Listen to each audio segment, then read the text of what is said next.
Welcome to another episode of Living a Full Life. I'm Dr. Enrico Dolcecore, and this week's podcast is all about protein. What is it? Why do we need it? And what does it do inside the body that makes it so great? Protein is really important. There's three macronutrients that we all talk about all the time: carbs, proteins, and fats. And carbohydrates are one thing, fats are another thing. They all play their roles in the body for many different things, but today's focus is strictly on protein. Protein as a macronutrient is a chain of amino acids, which are micronutrients. And you may have heard of amino acids and may even take some supplements to help support amino acid branch chain amino acids, amino specific amino acids, L-arginine, L-theanine, whatever it may be, to help with certain things and to help build better protein chains that we're going to get into and talk about what protein chains really are. What do they mean physiologically? Where do they show up? How do they work inside the body? Let's talk about it. It plays a vital role in our overall health with protein. I think one of the underlying, if not the deepest part of the iceberg when it comes to the problems and solutions to health is diet. And we talk about this. And when we talk about diet, what do we mean? We mean macronutrients. We mean the nutrition that we're getting from our diet. And I think one of the fundamental problems with the American diet is protein for many different reasons. We don't get enough, the sources aren't clean. And because of not getting enough, it skews a lot of the processes in the body. So talking about protein is really important. It's really essential alongside the carbs and fats, but the amino acids are the building blocks of all protein chains in the body. So what they do is they build and repair tissue, muscles, skin, organs. All of this stuff is made up of protein chains. They support immune health, the production of enzymes and hormones, which I think is going to catch most people's attention, and it provides energy when necessary. It's an energy source inside the body as well. So those are some of the vital things that protein does for us. And what we need to do is understand it on a cellular level and then understand it in a global level so that we can put some more emphasis into it for our own health and well-being. So protein synthesis is, the body uses the protein to repair and grow by DNA and RNA coding and protein production in an intracellular level. So as protein turns over, like any other macronutrient in the body, it turns over. Old proteins are broken down, their amino acids are restored, and whichever ones can be used to help build new protein chains. So your body takes protein, digests it, and then allocates amino acid chains to do all the things in the body. Maybe it's to produce some more hormones. Maybe it's to produce some more muscle growth. Maybe it's to repair some organ tissue. Whatever it is, it's really important to balance protein between the muscle growth and recovery cycles in the body. And it's done by communication and neurotransmitters, which we call hormones, the endocrine system. So proteins play this major role behind everything. When we talk about carbohydrates, it's mainly a fuel source for the body. The brain strictly works on glucose, and the rest of the body converts it to glycogen and uses it as energy, like muscles. So carbs are eaten up very quickly, and they're used mainly as energy sources.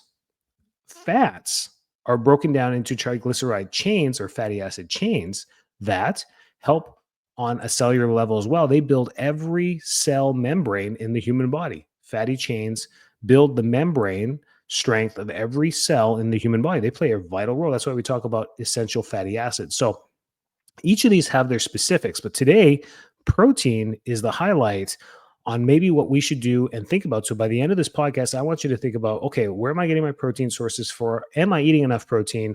And am I utilizing protein properly for the best health and wellness outcomes possible? That's what all of our podcasts are about. So how much protein do we really need? How much protein do kids need? How much protein do we need? The general guidelines for protein on a daily allowance is 0.8 grams per kilogram. So everything's done on the metric system. So 0.8 grams per kilogram of body weight works out to about 0.5 grams per pound. Okay, so if you're a 200-pound male, you need about 100 grams of protein minimum. This is minimum per day to help restore those amino acid chains in the body on a daily repair cycle. Higher needs are for active individuals, athletes, or older adults. Again, I'm going to highlight older adults.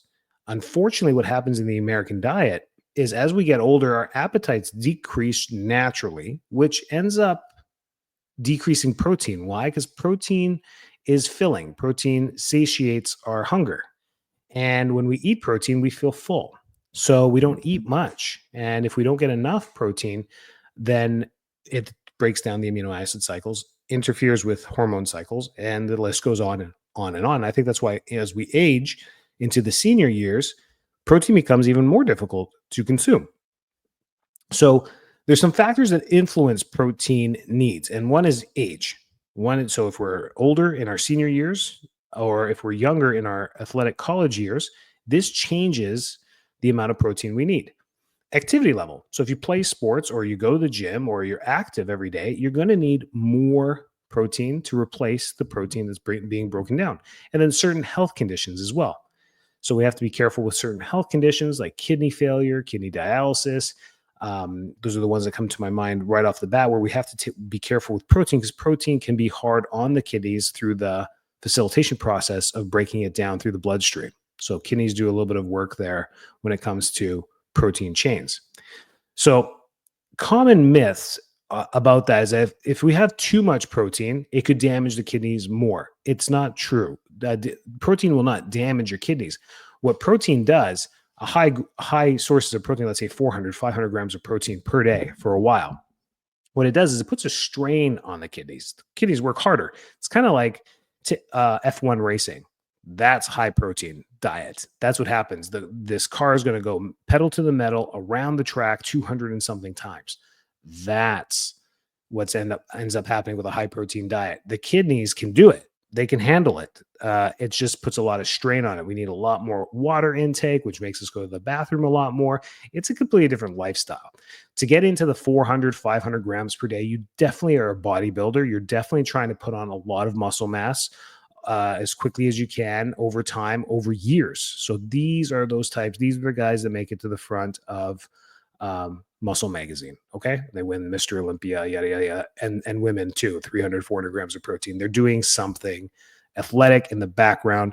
For 99% of the rest of us, we're not doing that. We're following the active daily living guidelines of 0.8 grams per kilogram, 0.5 grams per pound of minimum protein per day. That's minimum, just to replenish everything that's being broken down each and every day. So if we go off the 200-pound person eating 100 grams of protein, we got to start talking about how to get adequate sources of protein. So once you start doing this, you're going to notice an improved muscle strength and mass just naturally. Let's say you're not going to the gym, you're not doing anything, and you just focus on this one thing of eating more protein and eating less carbohydrates and fats, so that you still keep the same adequate caloric intake per day. You're going to notice just over time, muscle strength and mass goes up, because now the muscles are getting everything they need daily minimum. You're going to notice enhanced weight management. Your weight's going to stay the same. I've been on almost a 3-year journey of body composition, going to the gym 4 or 5 times a week, mixing cardiovascular, increasing my weights, putting on muscle mass, eating 220 grams of protein per day, like doing my body weight stuff, doing it, seeing the changes over time. But these are permanent changes that are happening, unlike crash diets that can happen over a few weeks, where you can have massive body changes, 20, 30 pounds loss. This is different. This has been slow. My clothes have just been fitting looser. I have to buy new pants that are smaller. Like, this has just been the small things that have been happening, but my weight is almost the same as when I started at 204 pounds. I'm now 196 pounds. So after 2 years, you're like, that's it. You just lost 8 pounds. But body composition is completely different. I focus on eating 200 plus grams of protein per day. And I've been doing this. I'm going almost done 3 years of this. So it's been over 2 years of doing this. And that's what I've noticed on this journey, is that it enhances weight management. So when I was off track over the holidays and we traveled a little bit and we ate everything and I didn't get to the gym, my weight stayed within a couple pounds, which for the first time in my life. Other times I would retain so much water and have so much swings in my weight that was interesting to see. I was like, wow. And then once I got right back, I went right back down to my number within 2 to 3 days, which was just a few pounds. It was like 3 pounds I had to lose. So I was right back at it. Then I'm stuck there because of the body recomp. So the body's constantly putting on and rebuilding muscle, which is dense, and that's offsetting the slow fat loss that happens at the same time. So it's very interesting. And I'm 41 years old. So that's for me. Better bone health is one of the results of eating adequate protein. You feel fuller for longer. So you're satiated longer when you eat protein. I think this is another issue, especially with children in America, is they eat such carby snacks, crunchy stuff, crackers, fruits. They're high in carbohydrates, lower protein, very hard to get your kids to eat the chicken, the meat, all the stuff. And therefore, they're not satiated longer. So they're constantly ravenous and hungry. And that's where we get into trouble with high carbohydrate diets, which can skew metabolism at an early age. But by eating protein regularly, the same rules apply for your kids. They should be eating a lot of protein too, is it boosts the metabolism as well. We get faster recovery from injuries, and we support healthy aging by preventing muscle loss, long-term sarcopenia. Sarcopenia is muscle loss. It's the medical name for muscle loss. And when we run into sarcopenia, it's very common in the aging population because of this one factor: not enough protein in the diet. So then the body starts to break down muscle over time. And then we lose strength. We become weak. We are more prone to falls. And if we fall and we're weak, we can break bones. That's the normal decline that happens over time. So if any of you remember Jack LaLanne, if you're old enough to remember Jack LaLanne, he started the whole gym movement, juicing. He was on television a lot. No one really gives him credit. He was a chiropractor and had a long life. He lived to 98 until not too long ago, 10 years ago. 98 years old. He had a bout with the pneumonia at the beginning of the year, got through it. And then 7 or 8 months later, he got another bout of pneumonia, which ended up putting him in hospital at 98 years old. So that was his last year of life. But up until 98 years of age, he was working out an hour and a half every day, still influencing people around him to live a healthy life, still going to the gym at 97 years old. That's an amazing thing. And he really pushed protein. He was excited about protein. That was the whole point about juicing and adding protein to your diet. Great support. You look him up on Wikipedia. A great life story and a role model for health, for all round health, was Jack LaLanne. That's amazing stuff. So, and at 97, the point of my story was that at 97, the guy still had muscle tone and definition. So this idea that we have to lose because of aging, we're victims of aging, is a myth. We can hold as much strength and vitality for as long as possible by doing the right things. And the source of this is diet, for sure. Exercise plays a big role too, but diet plays a role. So best sources of protein now. Now you're like, okay, well, you got me, Dr. D. I need to eat more protein. I weigh 190 pounds. I should be eating about 100 grams of protein per day. But I'm also looking to put on some muscle mass. I've been sedentary with my job for the last 10 years. I'm looking to get back into it. I'm in my 40s. I'm in my 50s, whatever it may be. I want to get back into this. I want to put on some muscle mass to, prolong my strength later in life. Great idea. Great idea. So now if we're prolonging it, you want to go up to 1 gram. You can go up to 1 gram per pound of body weight. That's to help build more muscle. So up to 1 pound. So if you weigh 190 pounds, I would be eating 190, maybe even 200 grams of protein per day. And this is the same rule for women per day to help put on lean muscle mass. Now, women, listen, you're not going to gain weight. You're not going to become bulky. You may stay the same on the scale the longer you do this, but you're probably going to get the same results I did of losing fat, gaining muscle, and trimming down. So it plays the same role there as well. Now, vegans and vegetarians, I apologize ahead of time. The best sources of protein, I'm going to go through the animal-based stuff first, and we'll get into plant. But the animal-based proteins are the best amino chains you can get for protein. These are the best sources of protein. Grass-fed, grass-finished beef and bison are probably the two on the top of the amino acid chain for best sources of protein. So eating that is a great idea. Chicken, fish, eggs, dairy, and lean beef, all great ideas as well. Steak, ground meat, chicken, turkey, all that stuff, great sources of protein and amino acid chains. The benefits of eating meat is that the complete proteins with all the all the essential amino acids. Once you get into vegetarian and vegan diets, you're missing some amino acids from your protein, but it doesn't mean you can't get them from other sources. So many vegetarians know this and are on top of it.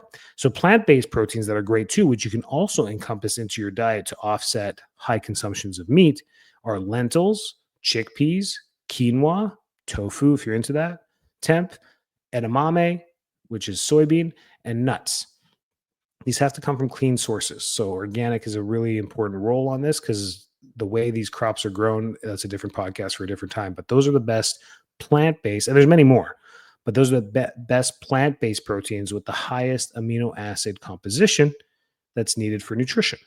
So combining sources can help you get a complete amino acid array. Let's say you're eating black beans or kidney beans.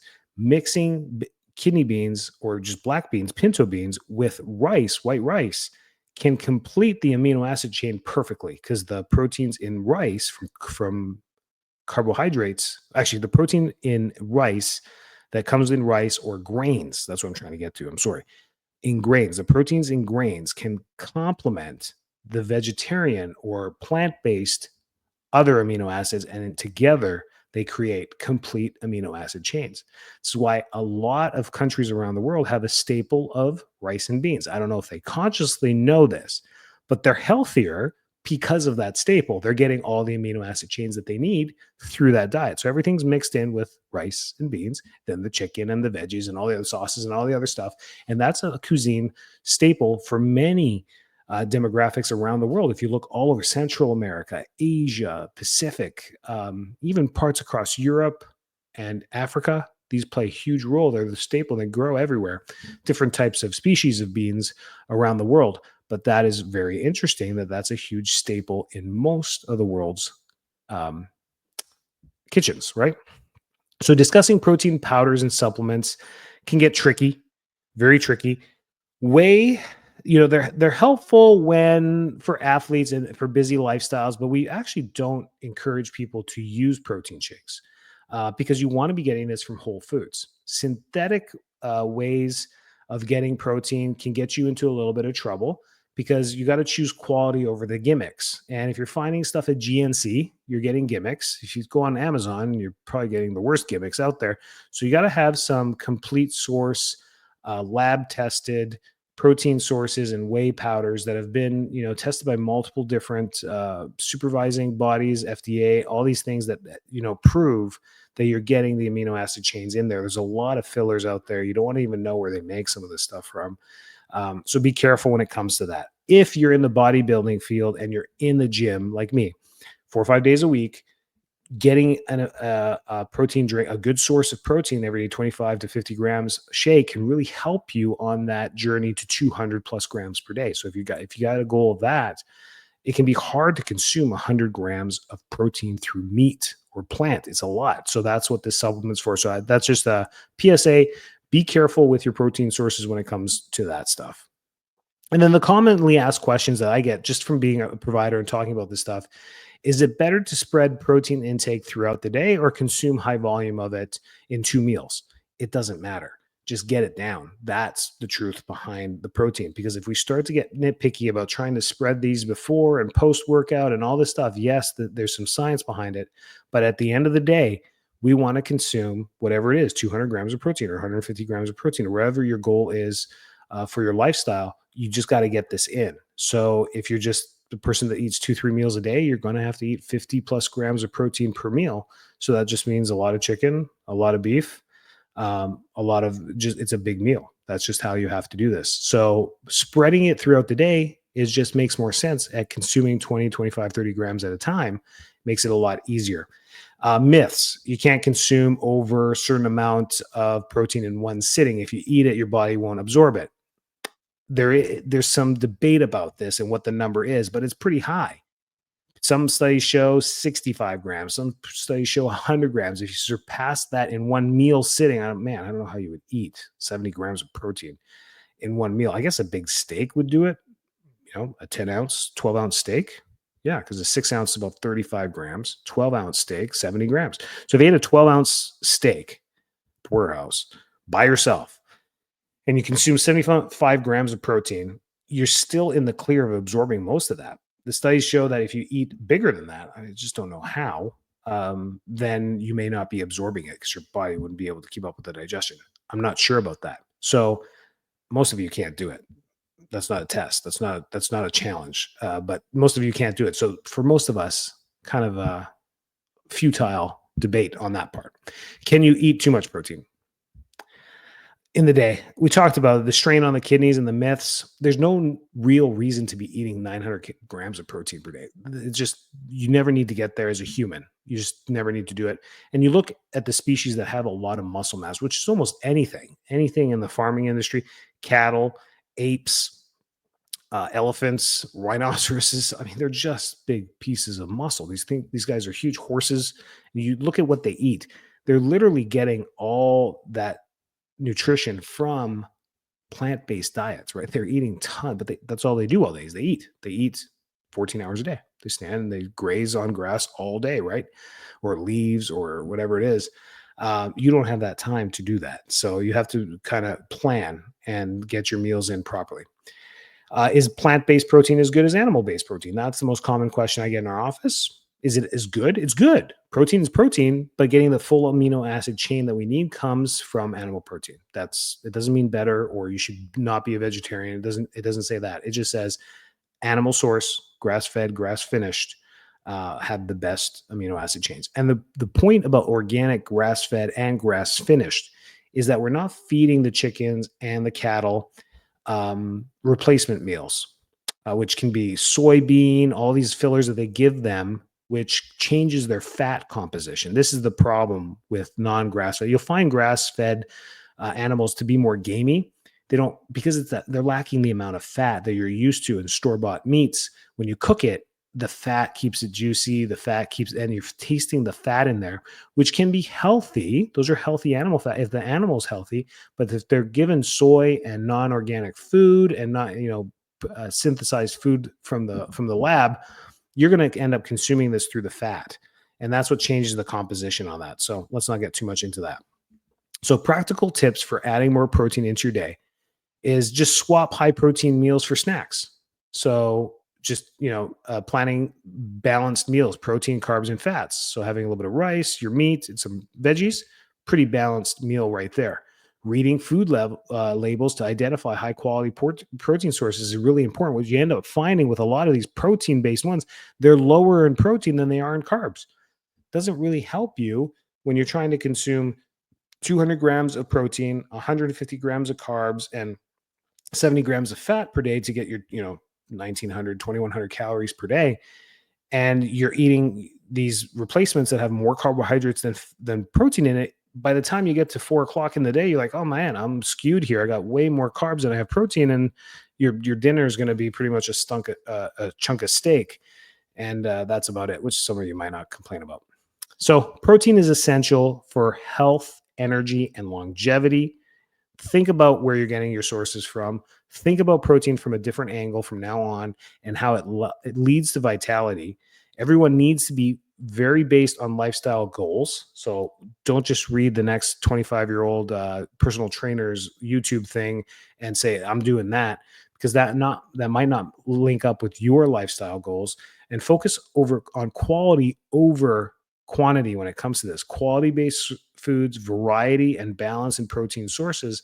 Don't just always default to deli meat, turkey, because the buildup of that can lead to other issues, nitrates, high uric acid in your urine, other issues there that can build up from that. So having variety helps offset some of the other effects that eating the same thing over and over again. You'll never get in trouble by eating organic free-range meat. You can eat as much of that continuously every single day, and you won't build up anything there. But once we get into synthetic stuff or processed foods, you can run into other issues there as well. Encourage listeners to share their questions and thoughts on social media. I have to do that. That was a little note for myself. If you like the podcast, share, leave a review, and find us on the different social streams as well, like Spotify, Apple Podcasts, and just make sure to leave a review. It helps other people find our podcast and helps build the awareness on it. Thanks for tuning in this week. Stay well, stay healthy, and catch you next week.